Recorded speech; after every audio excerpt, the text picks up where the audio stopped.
talk. As Alexander mentioned, we're going to be looking at bone and organ characteristics in turkeys using CT. Quick little kind of what's going to be discussed here. Three main points. What is computed tomography, or CT? What kind of data do we receive from CT scans?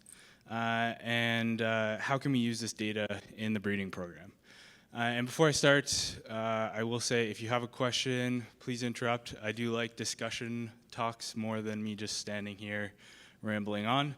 And I also have not as many slides, so we might have an early break, which I'm sure you guys all appreciate.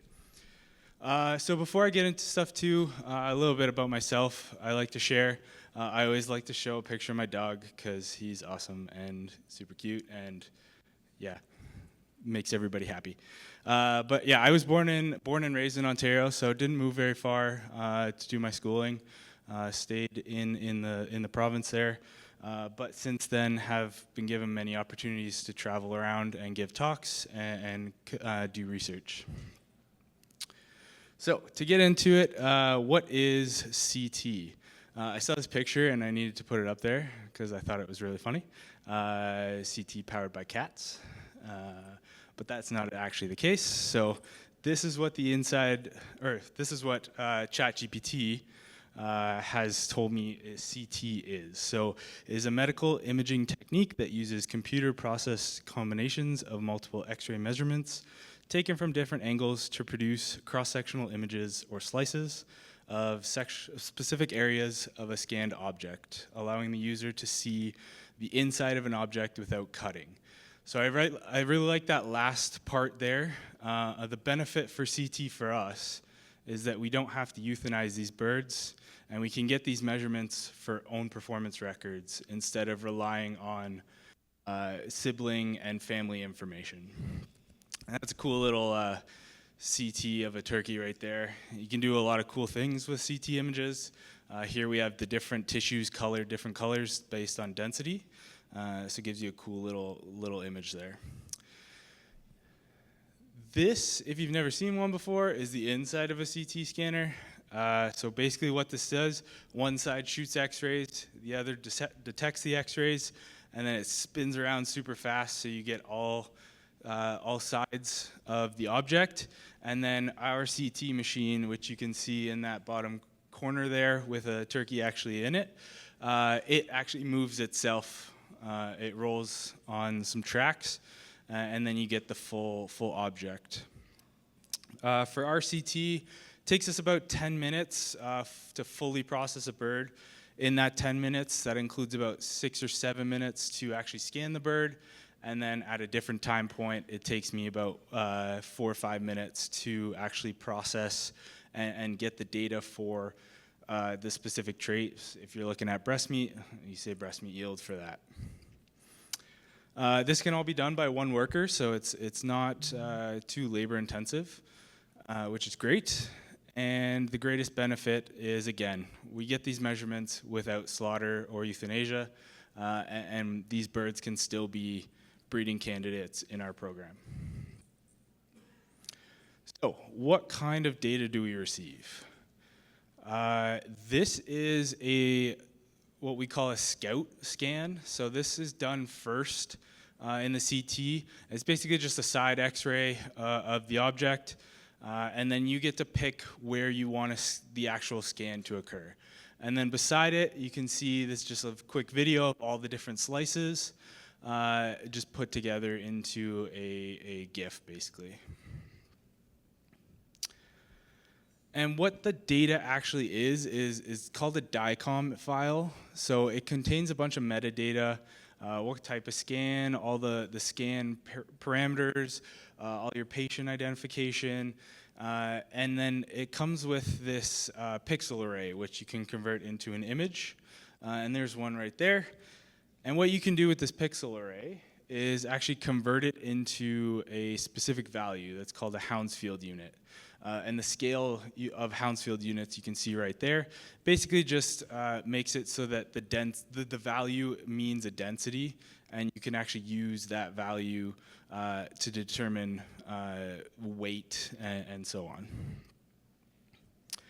So if you'll put your thinking caps on, you could probably think of a dozen or so different traits that you could figure out from the CT. I've written down a couple here. Breast meat, body weight, thigh drum meat. You can look at leg bone strength, heart size, bone density, keel bone depth, any type of other measurement. You could look at gonad size maybe. Aortic variation, looking at aortic ruptures. Egg quality, if you scan in eggs. And again, lung capacity along kind of the organ size there. And that's just a handful. There's probably others that you can think of. And it's just now down to how do you actually get that measurement. So, and that's the next step here. So how do we use this CT data in our breeding program? Thanks to these 3 very smart individuals that are part of our RTC group in the Netherlands, they've helped us develop some models to predict breast meat and other traits. So there's a turkey in a CT scanner, and what we get from that is, again, that DICOM image, a bunch of slices. It's about 400 slices per bird. From there, we can go in and annotate whatever organ or breast meat, for example, is what I have depicted here. We can annotate that area, and then what we can do with that is train some deep learning models that then we can have predictions for breast meat. And it's done a very good job. So you'll see here, this is another one of those kind of GIFs with the scan, lagging a little bit. You'll see some red blobs pop up in a second, and this is the computer's prediction of what breast meat is on this bird.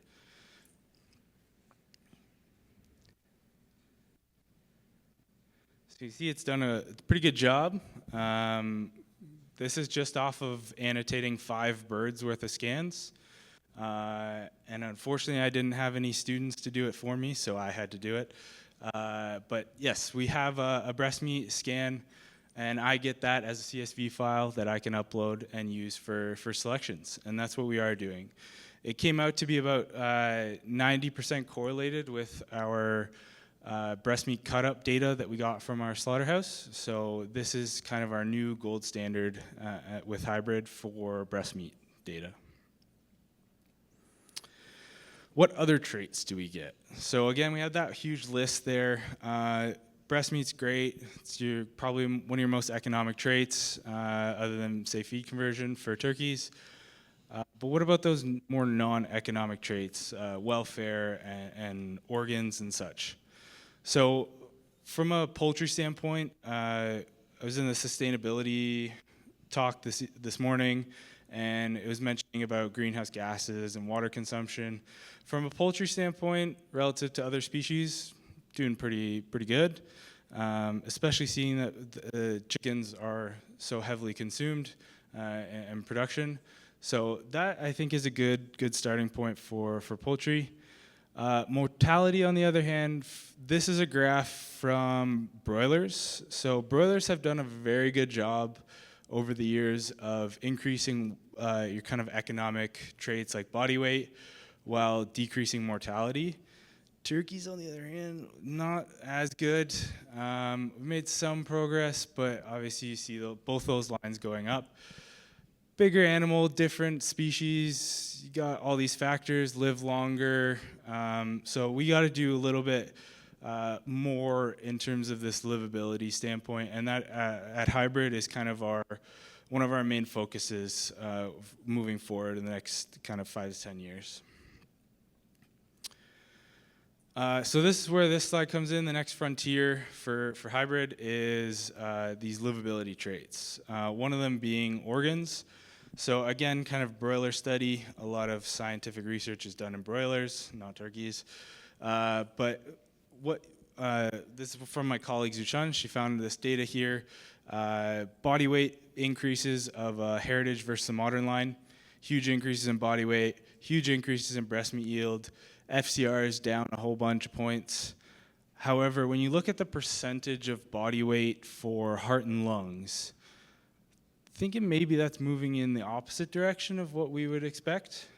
There's a lot to do with that we're unsure of, but Yeah, if your hypothesis is that's kind of opposite of what you'd want to support that such large animal. And we always like to show this picture here. I think it's getting a little old now. I think this was published in 2015. Basically just looking at a modern line and a random bred control line, fed the two different diets from the two age groups, or two years, I should say. And you could see we'd like to point out the cavity. I know there's a lot more weight up here that's pushing it down, but the cavity size seems to have kind of almost decreased. So how are these organs fitting in this cavity to support all that weight? And that might be where we have to go to kind of improve that livability standpoint. So the first step we did was look at lung size or lung volume. And again, I just applied that exact same model we did for the breast meat, just looking at lungs. So lungs are actually visible in the CT, which is great. And you'll see in a second, there's some red blobs. And right about there. And it did a pretty good job, at least from a visual standpoint. It's kind of a hard trait to actually get a validation measurement, because as soon as you cut it out, you now just have this flat organ that's not inflated and attached to different parts. So that has been a challenge, but from a visual standpoint, selection of lungs looks fairly accurate. So can we start selecting on this? Great question. We'd have to do a lot of thinking of how we want to select for it, because you obviously don't want to go in the wrong direction, or that could be catastrophic. Another aspect here is heart. So another model, we've had to switch the orientation of the CT scan, but you can see we have a selection of the heart here. One of the issues we have in getting the heart selection, though, is just the organs. They're all so tightly packed in there that with all the same density that they kind of just look like one big gray blob. But it did an all right job. And a couple of U of G students here that we're working with. So Natalie Richardson has a poster out there looking at heart and doing a meta-analysis with turkeys. Speaking again on heart, the addition of contrast can actually help us. So this goes a little bit quickly, but it allows you to kind of distinguish those organs a little bit better. It kind of brightens things up. So that's another route we're looking to take. And kind of one other trait here that I'll talk about. Again, another U of G student, Braun, has a poster looking at meta-analysis on tibial dyschondroplasia, or TD. But what we've done here is a cool thing you can do with CT scans is called windowing. So it basically, you only look at a specific density region in the scan. So what we've done here is window basically for bones. So that's what you can see in the video. It's a lot less stuff showing up, but that's just because it's only the bones. And then what we've plotted here is just the actual value per slice that you see for the bones. And then you can pick out two peaks here that have to do with, one of them is around this area where you start to see the keel bone right there and the leg, the femur. And then the rest of it is the tibia right there that you can see. So just looking at and segmenting that section, maybe we can look at overall bone density from a whole bird standpoint, or just pick out sections and look at, say, overall leg bone density, and maybe correlating that to walking scores or leg strength in the future. And then just quickly to touch non-CT related, but still X-ray related, another one touching on that tibial dyschondroplasia is this device right here, which is called the Lixoscope. Looking at TD, this is kind of your gold standard for TD measuring in the industry. And yeah, just another kind of spoke in that wheel of leg health that we have to tackle from a turkey standpoint.